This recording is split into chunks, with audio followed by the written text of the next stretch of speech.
அனைவருக்கும் வணக்கம். ஆசையே துன்பத்திற்கு அழிவு என்பதை வலியுறுத்திய கௌதம புத்தரின் வாழ்க்கை வரலாற்றை இன்றைய தெய்வாம்சம் பதிவில் பார்க்கலாம்.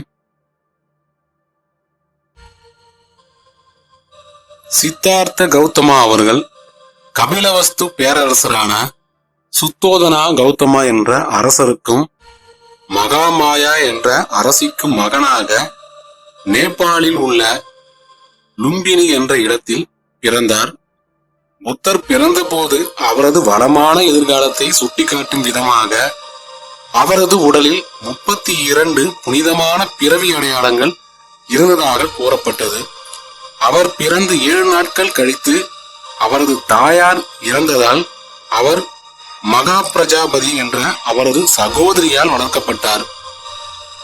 சித்தார்த்தரின் ஜாதக கணிப்பின் போது அவர் உலகம் போற்றும் துறவியாக வருவார் என்று ஜோதிடர்கள் கூறியதால் அவரை சீரும் சிறப்போடும் வளர்த்து அரசாக்க எண்ணிய அவரது தந்தை அவருக்கு கஷ்டம், பிரச்சனை மற்றும் கடின உழைப்பு போன்றவற்றுக்கு அர்த்தம் தெரியாத அளவிற்கு அவரை அரண்மனையிலேயே வைத்து வளர்த்தார். தனது இளம் வயதில் செல்வ செழிப்பான ஆடம்பரமான வாழ்க்கையை வாழ்ந்து வந்தார் சித்தார்த்தர். ராஜபோக வாழ்க்கையில் திளைத்த அவர் நாட்களில் பெரும்பகுதியை தனது அரண்மனையிலேயே செலவிட்டார்.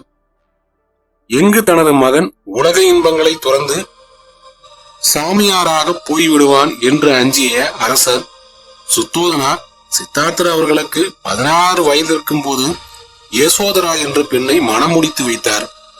அவர்கள் இருவருக்கும் ராகுலா என்ற மகனும் பிறந்தான். அவர் வாழ்ந்து வந்த ஆடம்பர அரச வாழ்வின் மீது பற்று அற்றவராக இருந்தார் சித்தார்த்தர்.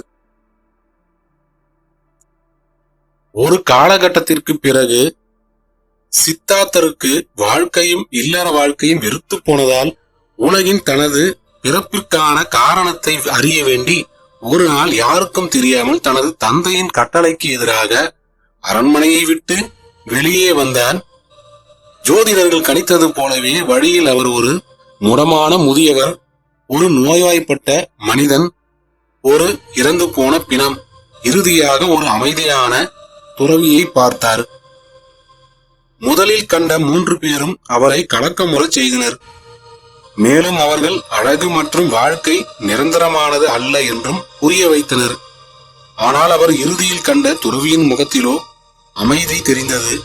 இதனால் பிறப்பு, முதுமை, நோய் மற்றும் இறப்பு போன்ற பிரச்சனைகளுக்கான விடையை கண்டறிய அவர் தனது மனைவி, குழந்தைகள், ராஜபோக வாழ்வு போன்ற அனைத்தையும் துறந்துவிட்டு துறவற வாழ்க்கைக்கு வர வேண்டும் என்று முடிவு செய்தார்.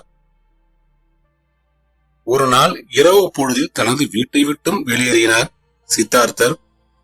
உலக உடைமைகளை துறந்து துறவரம் பூண்ட சித்தார்த்தர் தனது தலையை மொட்டையடித்து மஞ்சள் நிற உடுப்பில் அரண்மனையை விட்டு வெளியேறி மகதாவின் தலைநகரான ராஜ்ரகா என்ற இடம் நோக்கி முன்னேறினார். பின்னர் அந்த ராஜ்யத்திற்கு அருகே அமைந்துள்ள மலைகளில் துறவிகள் வாழும் குகைகளை நோக்கி சென்றார். அங்கு அவர் அலாமா கனோமா என்ற துறவியிடம் தனக்கு வழிகாட்ட வேண்டும் என்று கோரிக்கையும் விடுத்தார். சிறிது காலத்திற்கு பின்னர் அவர் ஆன்மீக பின்தொடர்தலுக்காக மற்றொரு துறவியிடம் செல்ல முடிவு செய்தார்.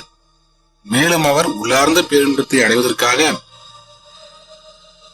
யோகா மற்றும் சந்நியாசத்தின் தீவிர வடிவங்களை பயிற்சி செய்வதில் உறுதியாக இருந்தார். இந்த தொடர்ச்சியான சித்திரவதையால் அவர் முற்றிலும் உணவு உட்கொள்வதை தவிர்த்ததால் அவர் உடல் நலம் மிகவும் பலவீனமானது. ஒரு நாள் அவர் தியானம் செய்ய முயன்ற போது சில நடனமாடும் பெண்கள் அவர் அமர்ந்த இடத்தை கடந்து சென்றனர். திடீரென்று அவர்கள் பாடிய பாடல் சித்தார்த்திற்கு உண்மையான மகிழ்ச்சி அடைவதற்கு உணவு உண்ணாமல் இருப்பது போன்ற சுய சித்திரவதைகள் உதவ போவதில்லை என்று அவருக்கு புரிய வைத்தது. இதனால் அவர் தீவிர தியானம் மற்றும் பிற நடைமுறைகளை கைவிட்டு மீண்டும் சாப்பிட தொடங்கினார். அவர் உடலும் மனமும் எந்தவித வலியும் சித்திரவதையும் இல்லாமல் மகிழ்ச்சியாக இருந்தால் மட்டுமே உள்ளார்ந்த அமைதியை அடைய முடியும் என்றும் உணர்ந்தார். கடந்த கேள்விகளுக்கு பதில் தேடி பல்வேறு மடங்களுக்கும் ஆசிரமங்களுக்கும் சென்ற கௌதமர் உண்மையை கண்டறிய ஒரே வழி தியானம் என்று உணர்ந்தார். பின்னர் பனாரஸ் அருகே உள்ள போத்கயா காட்டிற்கு சென்று அங்கே இருந்த போதி மரத்திற்கு அருகில் உள்ள அஜபலா என்னும் ஆலமர நிழலில் தியானத்தில் அமர்ந்தார். முழு ஒளி ஊட்டத்தை அடைவதற்காக தனது உயிரையே இழக்க தயாராக இருந்து ஞானம் ஒன்றையே தனது குறிக்கோளாக கொண்டிருந்த கௌதமருக்கு உலக மாயைகள் பல்வேறு விதமான இடையூறுகளுக்கும் தொந்தரவுகளுக்கும் கொடுத்தன. இவை அனைத்தையும் பொருட்படுத்தாமல் 49 நாட்கள் தொடர்ந்து தியானத்தில் இருந்த கௌதமருக்கு ஞானோதயம் கிடைத்தது. ஞானோதயம் கிடைத்த பின்னர் இணக்கமான மற்றும் சீரான வாழ்விற்கு வழிகாட்டக்கூடிய சமய போதனைகளையும் உபதேசங்களையும் அவர் மக்களுக்கு போதித்தார். சாரநாத்தில் உள்ள மான் பூங்காவில் அவரது பிரபலமான உபதேசம் நடைபெற்றது. அன்றிலிருந்துதான் அவர் கௌதம புத்தர் என்றும் மக்களால் அழைக்கப்பட்டார்.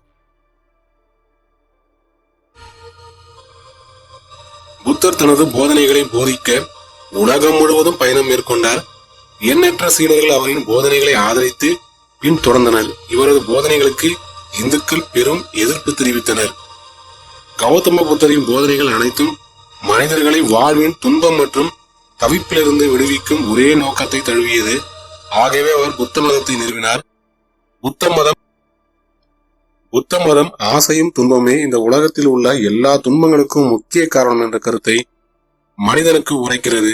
மேலும் அவர் எண்வகை வழியிலான நல்ல நம்பிக்கை, நல்ல எண்ணம், நல்வாய்மை, நல் செய்கை, நல்வாழ்க்கை, நன்முயற்சி, நல் சாட்சி, நல்ல தியானம் போன்றவற்றை அனைவருக்கும் போதித்தார்.